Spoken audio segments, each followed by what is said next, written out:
आज हम कक्षा 9 की गणित से प्रश्नावली 6.1 का 5वां प्रश्न हल करेंगे।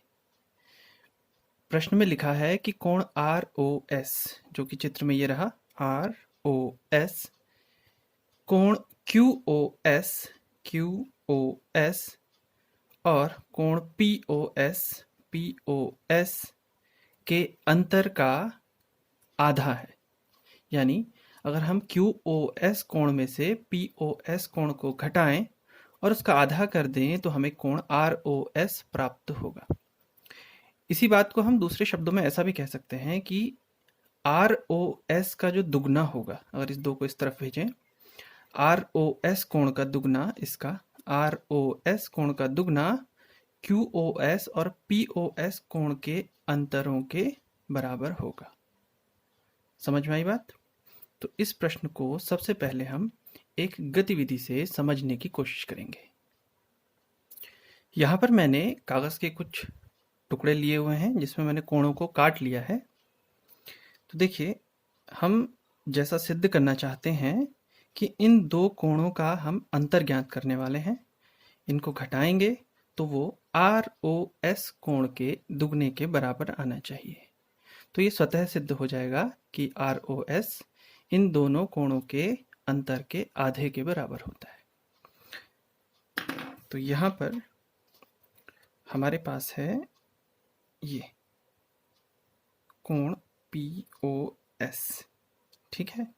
हमें करना क्या है, QOS से POS को घटाना है, यानी कम कर देना है। तो ये रहा POS कोण, इसे मैं QOS इस कोण से कम कर दे रहा हूं। ये रहा, ये लीजिए, इसे हमने इतना कम कर दिया। देखिए क्या बचा, इस कोण को मैं इस तरफ मोड़ के देखिए, ये क्या बचा है इधर, ये कोण कितना आया है, ROS। कैसे, ROS कोण देखिए ये ठीक उसके बराबर है, यानी कि ये वाला कोण इस तरफ जो बचा हुआ है यह भी कोण ROS के बराबर है। यानी कि ये पूरा कोण यहाँ से यहाँ तक, ये वाला जो कोण बचा हुआ है शेष, वो ये है ROS का ठीक दुगना बचा हुआ है। ठीक है, ये बात समझ में आ गई आपके? तो हमने POS कोण में से ये QOS कोण में से POS को घटा लिया, कम कर लिया। तो हमने देखा क्या बचा, ये कोण बचा जो कि ROS का दुगना है, ये रहा। ठीक इतना कोण बचा हुआ है ये वाला, और यही हम सिद्ध करना चाहते थे। तो गतिविधि के माध्यम से तो आप इसे इस तरह से समझ सकते हैं। अब हम इसको कॉपी पे किस तरह से करेंगे ये देख लेते हैं। एक बात और बताना चाहूँगा कि जब हम किसी सवाल को सिद्ध करते हैं तो हमारे पास हल करने के विकल्प अधिक हो जाते हैं।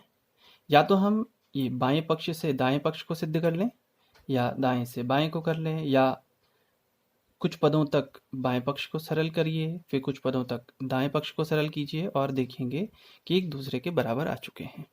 तो इस केस में हम करते हैं, चलिए यहाँ से राइट हैंड साइड हम इन दोनों का अंतर पता करते हैं और देखते हैं हम क्या इस संबंध को प्राप्त कर पाते हैं या नहीं।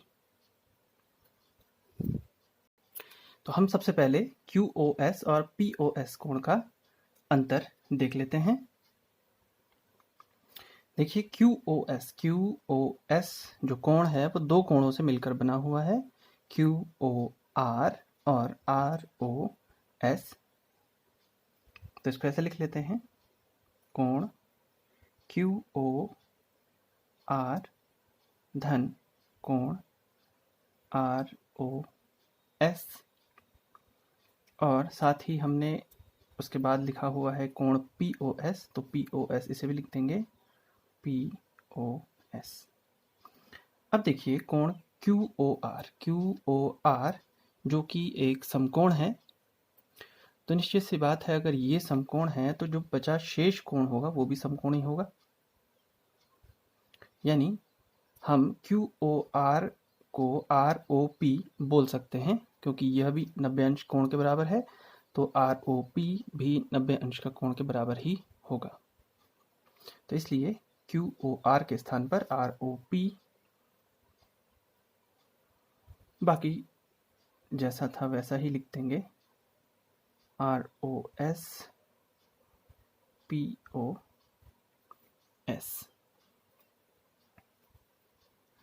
अब देखिए ये कोण हमारे पास ROP है, ROP ये खुद दो कोणों से मिलकर बना हुआ है, ROS और SOP।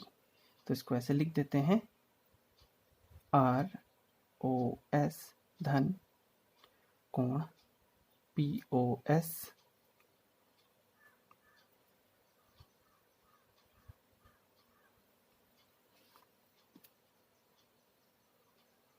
ROS धन POS धन ये ROS फिर ऋण कोण POS।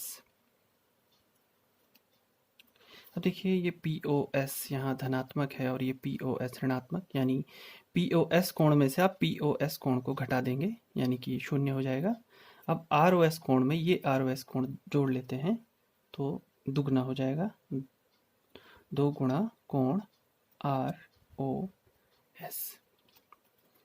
तो बायां पक्ष तो यही है जो हम पहले से करके चल रहे हैं। तो क्या देखा हमने, कोण QOS और कोण POS का जो अंतर है वो ROS कोण के दुगने के बराबर है।